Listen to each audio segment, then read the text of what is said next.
What is the single biggest red flag that should make you walk away from a flying school, no matter how impressive their campus looks or how smooth their sales pitch is? Seriously, I want you to drop your answer in the comments right now. Go ahead, do it. Because today, we're exposing the 5 specific traps that flying schools set up, traps that should make any serious aspiring pilot immediately reconsider their options. You see, most students only discover these operational and financial red flags after they've already paid their fees. Well, this explainer is designed to tell you exactly what they are before you hand over a single rupee. Subscribe to Captain Aero for DGCA theory and pilot career guidance and hit that bell icon. And hey, here is our like deal. If this explainer stops you from joining the wrong flying school, hit that like button. Okay, so if you haven't already, put your guess in the comments. What's that one thing that guarantees you're walking into a trap? All right, let's dive right into this and look at the absolute first major warning sign you need to watch out for. Red flag number 1, the fleet grounding question. This warning sign appears when a school just cannot answer the fleet grounding question directly. When you're evaluating a flight school, you literally need to look them in the eye and ask this exact question. Has this school ever had its fleet partially or fully grounded? And if so, for how long and what was done to compensate the students? Now watch their reaction because the contrast is wild. A legitimate, well-run flying school, they'll have a clear, totally transparent answer. They might say no, it's never happened, or they might say, actually yes, it happened once, explain exactly why, and then tell you how they made it right for their students. Honestly, either of those answers is completely acceptable. The real red flag is when the representative deflects. If they change the subject, get super vague, or feed you a generic PR line like, oh, well, that doesn't happen at quality schools like ours. Watch out. That response tells you 2 absolutely critical things. First, groundings have definitely happened there. And second, they are actively hiding it from you. If you get that kind of response, just walk away. That brings us to red flag number 2, trapped training funds. Listen, this is a massive financial trap where the fees are structured so you essentially cannot get a significant refund after making your first payment. You really have to read the fee agreement carefully before signing anything. The contrast here is incredibly important for your financial protection. See, some flying schools will structure their fees as a massive lump sum paid upfront, accompanied by a refund policy that returns practically zero to you after the first month. They'll try to justify it, right? They'll claim it covers administrative costs or slot reservations. But the reality is way simpler. Once your money is locked in their bank account, they have vastly reduced incentive to deliver your training on time. The correct and safe structure is milestone-based payment.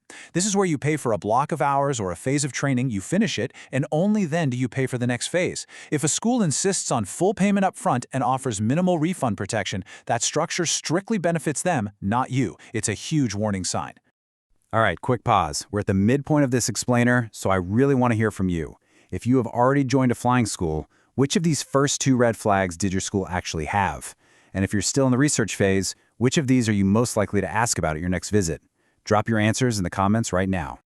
Okay, let's see how this builds into safety and quality threats with red flag number 3, inexperienced instructors. I know this might sound a bit harsh, but it's a massive structural problem in Indian flight training. To save a quick buck, some schools hire instructors immediately after they finish their own commercial pilot license. These instructors work for pretty low pay while they desperately try to build their own hours for an airline career.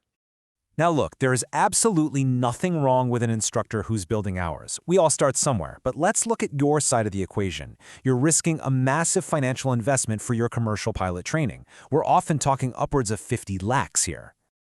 So the crucial point is this: you're paying that massive premium of 50 lakhs, yet you might be taught by an instructor who only has 250 hours of total flight time themselves. I mean, that is a staggering mismatch between what you are paying for and the level of expertise you're actually getting.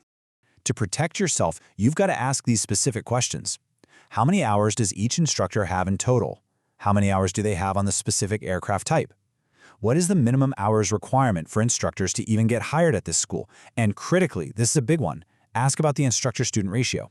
If you hear a ratio of anything above 8 students per instructor, it means your instructor is severely overstretched and you are inevitably going to suffer from delayed lessons.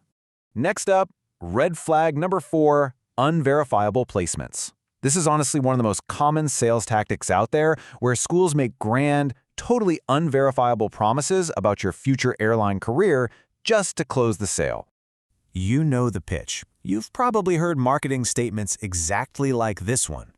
90% of our students are placed with airlines. Or Our graduates fly for Indigo and Air India. Listen, these statements might be true. They might be partially true, or they might be completely fabricated.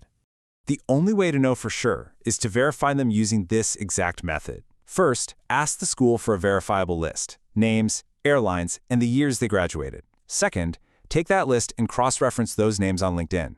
Finally, ask them to arrange for you to speak directly with 3 recent graduates.